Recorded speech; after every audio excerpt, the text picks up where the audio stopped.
It is the 41st millennium. For more than 100 centuries, the Emperor has sat immobile on the golden throne of Earth. To be a man in such times is to be one amongst untold billions. It is to live in the cruelest and most bloody regime imaginable. These are not the opening lines of a story. They are a declaration of reality, a diagnosis of a terminal condition for our entire species.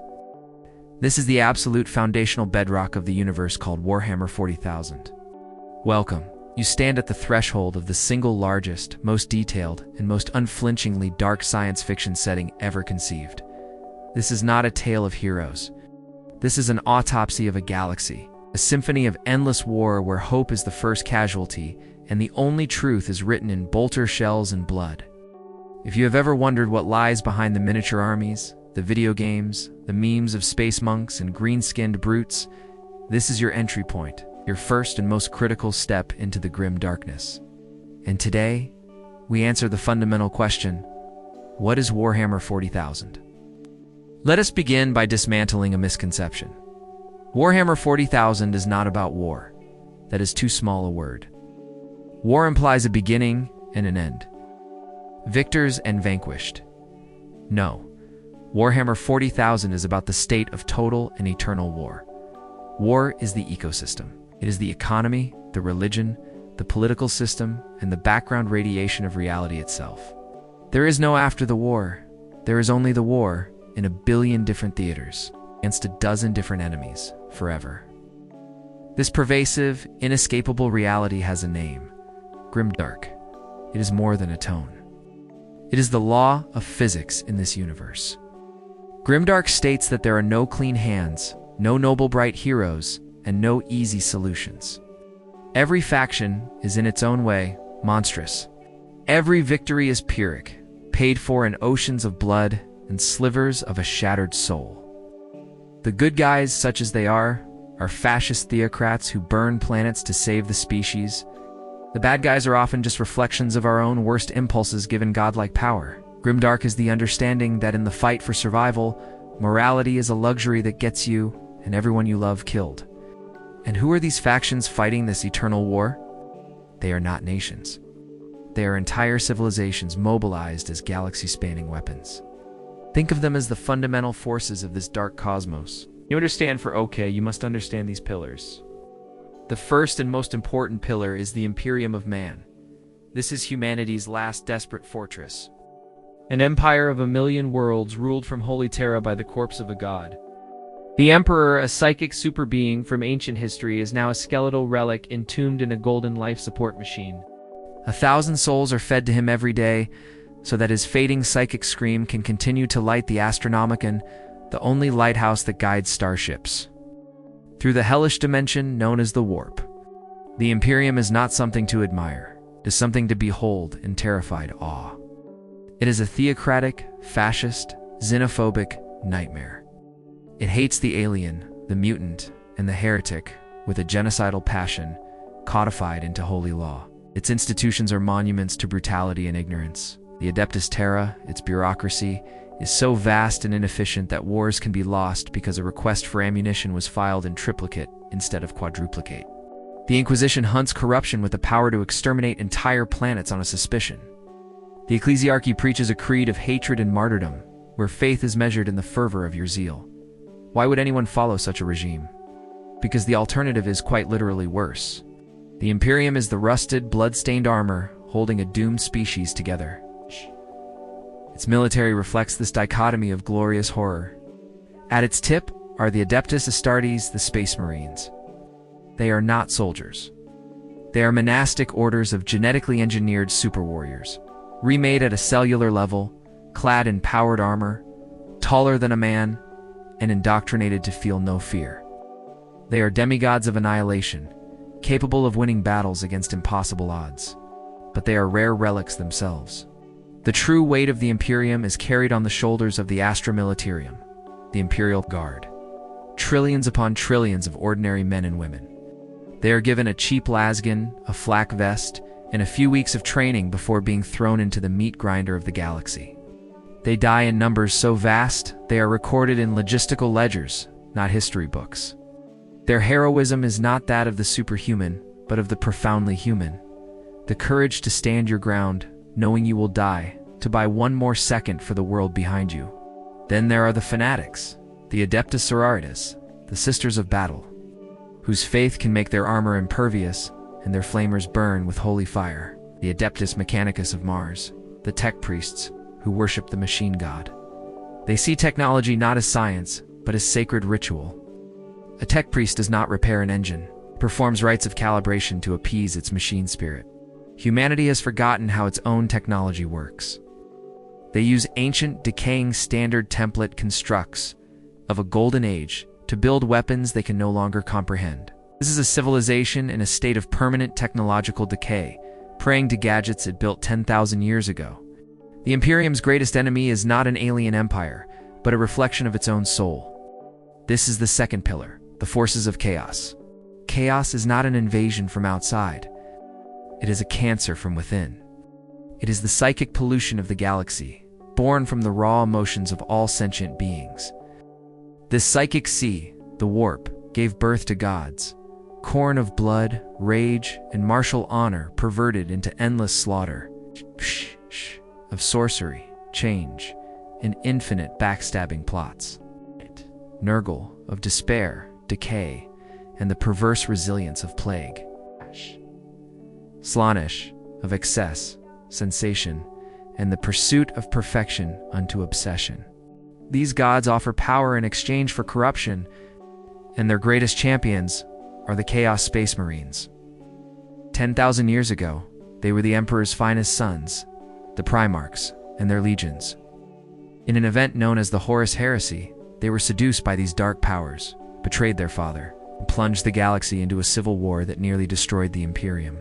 They lost, but they did not die. They fled into the hellish eye of terror, a wound in reality where the warp bleeds into our galaxy. Their time has no meaning. There they have stewed in their hatred for 10 millennia, their bodies and souls warped by the dark patrons they serve. A Chaos Space Marine is not just a traitor.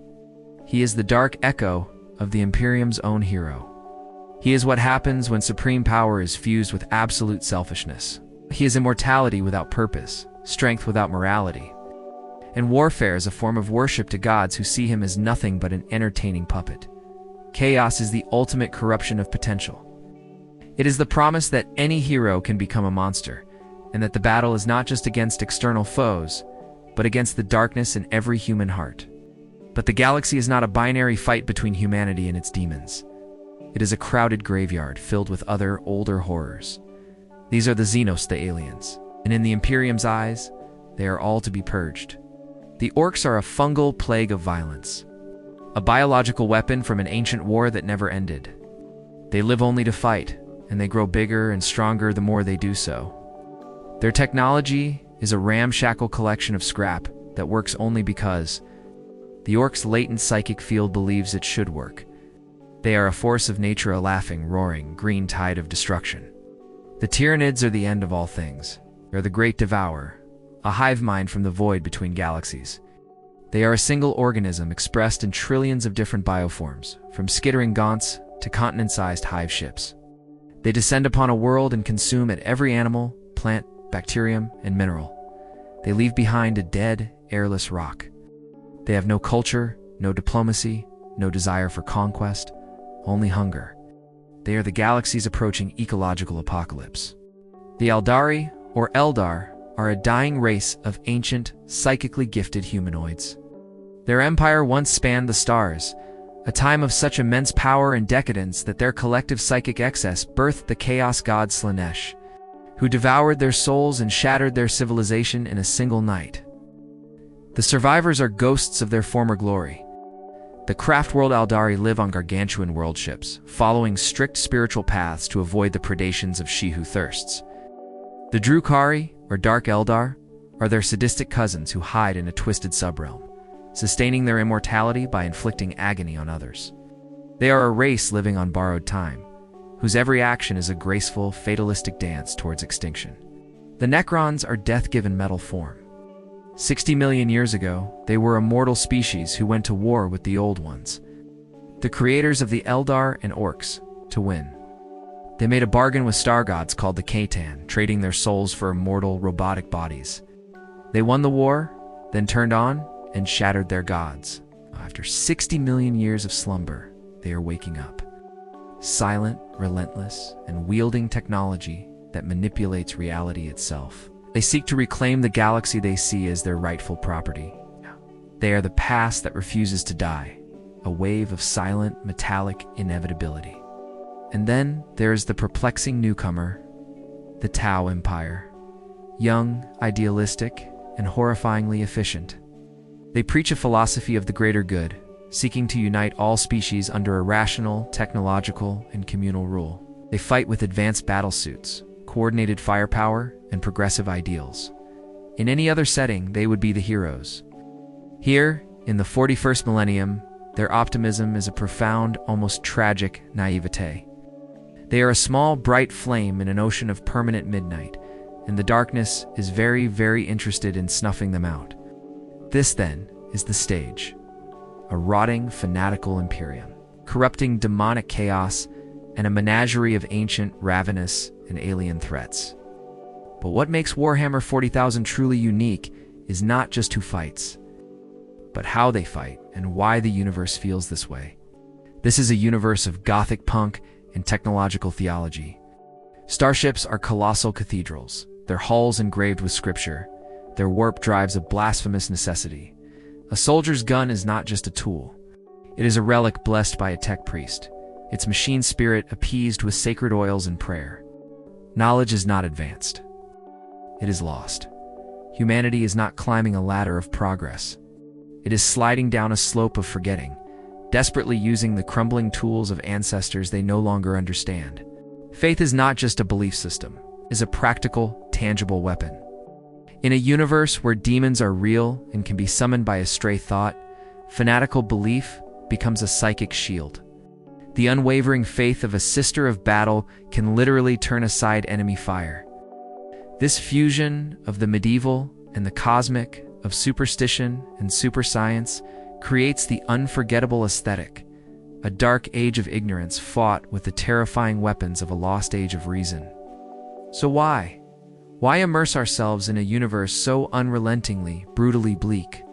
Because within that absolute darkness, the smallest spark of light becomes a supernova. When there is no hope, even the act of persisting becomes the ultimate rebellion. The courage of an Imperial guardsman, the sacrifice of a space marine holding a line against impossible odds.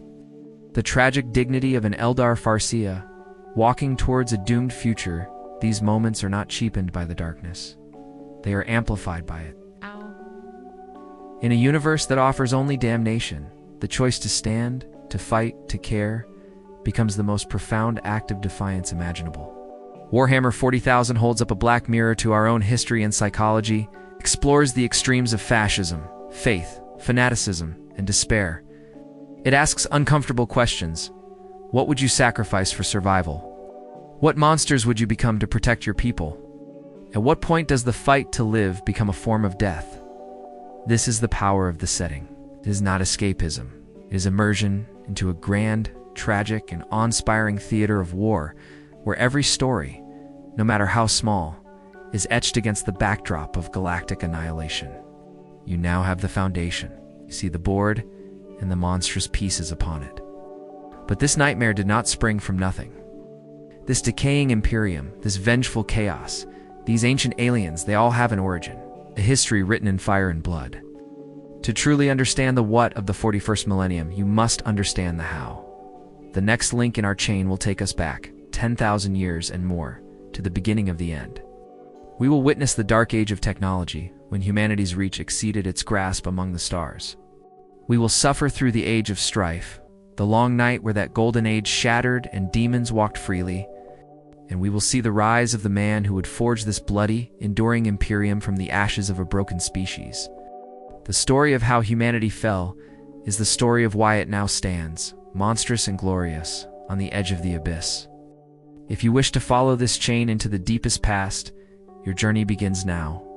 Subscribe and join me as we unravel the history of the grimdark future. For in the 41st millennium, there is only war. And we are the lore chain.